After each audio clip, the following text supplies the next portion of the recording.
Hey there, welcome back to our Harkla YouTube channel. Welcome if this is your first time. We're so happy to have you. I'm Rachel. And I'm Jessica, and we're the Certified Occupational Therapy Assistants with Harkla, and today we're going to show you 10 super fun activities to do with a pop-up tunnel. As pediatric occupational therapy assistants, we absolutely love the pop-up tunnel. We use it in therapy all the time. We use it in our own houses for our own kids. Well, mostly me because I have young kids. I mean, you definitely used it a lot when Logan was younger, but it is just a classic piece of therapy equipment that really isn't therapeutic at all, but it is in a lot of ways, which we're going to talk about today. I use it every single week in my treatment sessions. I use it for my toddlers who still enjoy crawling so much. I use it for my older elementary school age kiddos who don't really get on the floor as much as they used to. You know, I use it for all of my clients because crawling is such a beneficial sensory development activity. We are getting a lot of heavy work throughout the entire body when we're crawling. We're activating the muscles throughout our core, our neck, our shoulders, our hands. When our hands are flat on the floor, we are working our visual vestibular system to turn our head and look and move when we're crawling. So really, crawling is a full body sensory experience. And the beautiful thing about a pop-up tunnel is it adds a little variety in the visual input. It adds a little variety in the tactile input that the child is receiving. And there are a lot of different ways that you can use it in order to get different results. And that's what we're going to cover today. We're going to take just a simple pop-up tunnel and we're going to teach you how to use it functionally, therapeutically, in a very fun way as well. And I will say, when my son Logan was just a little baby, before he was even crawling, I actually found a pop-up tunnel set at the thrift store for super cheap. So before you go online to try to buy a brand new one, you can definitely check out thrift stores or maybe Facebook Marketplace to see if you can find a pop-up tunnel that you can get for a little bit cheaper. Or if you'd prefer, you can always DIY a tunnel using blankets, chairs or tables, cushions. There's a lot of creative ways you can make your own tunnel without having the actual pop-up tunnel. Now that you know why we love crawling through pop-up tunnels so much, we are going to run through 10 quick activities for using your pop-up tunnel or your DIY tunnel. We're going to refer to a pop-up tunnel throughout this video though, so just know there are flexible options for you if you don't have one. The first one is simply just crawling forwards. Crawl forwards, push a ball through and follow the ball and just crawl forward through a tunnel. Like Jessica mentioned all of the benefits already. Crawling through these tunnels, it's actually really good for developing the hand arches to prepare a child for handwriting and improve their hand strength, as well as reflex integration, which we will talk about later on. Just crawl forward through it. Really, really basic. Yeah. Number 2 is crawl backwards through the tunnel. This is really great for some motor planning work for your child. So if your child has been successfully, easily crawling forward through the tunnel, now ask them, hey, do you think you can crawl backwards through the tunnel? And see if they are able to successfully motor plan their body to crawl on their hands and knees backwards through the tunnel. Mm-hmm.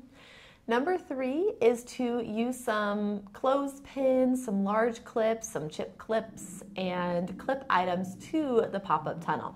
So you can have them on either side. They have to crawl through and maybe lay down on their back once they get through the tunnel completely and unclip the item and maybe complete a task with it. So if you clip a little puzzle piece up there or a pipe cleaner, they can put the pipe cleaner into a different shape and maybe spell their name, and then they have to crawl through to the other side and unclip it and then, you know, put the next letter in their name or put the next puzzle piece in the puzzle. So unclipping things is a great way to work on that intrinsic hand strength, those fine motor skills, and you're inside of the tunnel, which is the goal here. Number 4 is one of my favorite ways to get some really good heavy work in, maybe as a transition activity or before sitting down and doing a focused activity at the table. And this is to push a heavy weighted ball through the tunnel. So if you have a sensory seeker, this is a great activity for them to help give them a lot of heavy work for their muscles.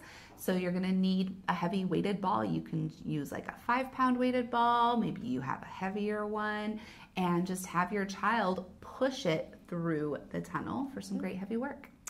The next one is to play flashlight tag inside of the tunnel. So turn all the lights off, make it dark, make it spooky, give your child a flashlight and have them climb in the tunnel, and then they can shine it out, and then you have to touch the flashlight. So they can put it in different positions and crawl through and try to tease you and surprise you where the flashlight is going to be. But it's a fun way to just get the head into different positions. They can be crawling, they can be on their back, they can be rolling in the tunnel. Just really incorporating play with some novel input with the lights dark and that flashlight. You can also reverse roles, and you can be on the outside of the tunnel, and you can put the flashlight on the tunnel for them to touch and grab and try to follow along as well. So you can do both sides. You could even get in the tunnel as well if you wanted to and hold the flashlight and reverse roll. So there are lots of fun ways to use that one. The next one is a great activity for one of the primitive reflexes, the spinal galant reflex. So make sure you check out our information on primitive reflexes and the spinal galant reflex for more information, because we're not going to dive into that today. But what you're going to have your child do is lay on their back and try to like wiggle their way through the tunnel while laying on their back. Now, you might have to hold the tunnel for this one so that it doesn't like bunch up, but this is really great to target that spinal galant reflex if it's retained, but also some different motor planning and problem solving skills to figure out how to get through that tunnel while they're laying on their back. The next activity is really working on the Landau reflex and the tonic labyrinthine reflex. And so again, if you're not sure what those are, we do have previous YouTube videos, podcast episodes, courses, all the things on all of those for you to check out. But you're going to have your child lay on their tummy inside of the tunnel, hold a Superman position, lift their arms and their legs up while they're inside of the tunnel, and try to hold it.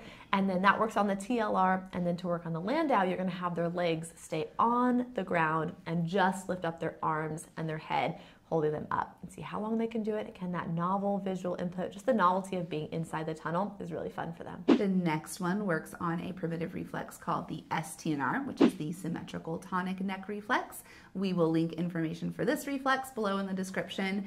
What you're gonna need is a ball. This time you don't want a weighted ball. You want this to just be a regular playground ball, and you're gonna have your child push the ball through the tunnel using their head. So that's why you don't really want this one to be weighted, because that might be too difficult, maybe not very safe. But having them push the ball using their head through the tunnel is going to target that STNR, but it's also another great, fun, different way to engage with the tunnel. Number 9, we are going to stand inside of the pop-up tunnel.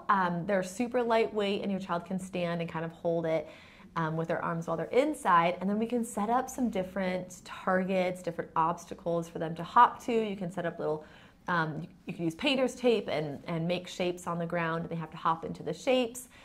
You could have, low obstacles for them to jump over safely, of course, because their vision will be a little bit occluded. So you can have them hop to the different targets as part of an obstacle course. You could have them, grab a puzzle piece from one side, get inside of their pop-up tunnel, stand up and hop to the other side and put their puzzle piece in, and then go back to the start. So kind of moving through in that little circuit rotation. But standing up is so much fun, and they just feel so silly and so wiggly, like one of those blow up car, I don't know what you call it. What are those called? My motion, right? I don't know what they're called though. You're picking up what I'm laying down. That's what they feel like, and it's super fun and novel. The last one for today is to log roll while inside of the tunnel. So make sure you have some space available for this one. Have your child get into the tunnel and lay down and roll across the floor.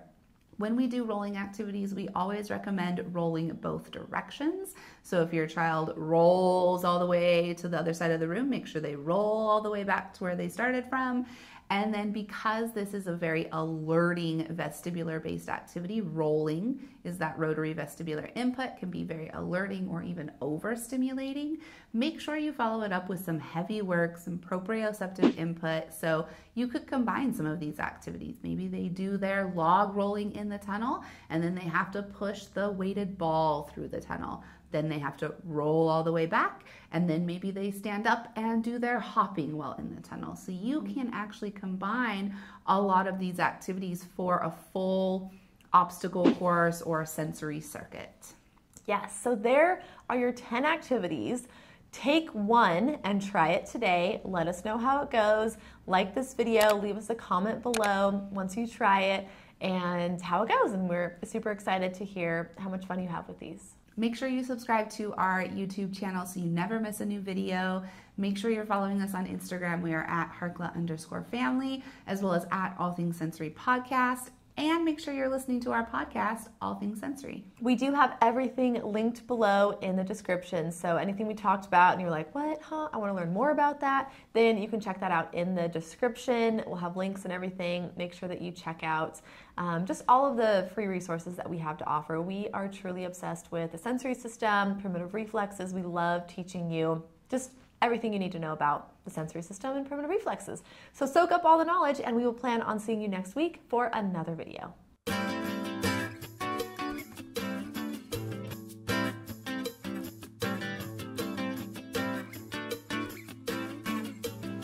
Did you smack it? I didn't hear it. There Woo! it is. With the attitude, too. Okay.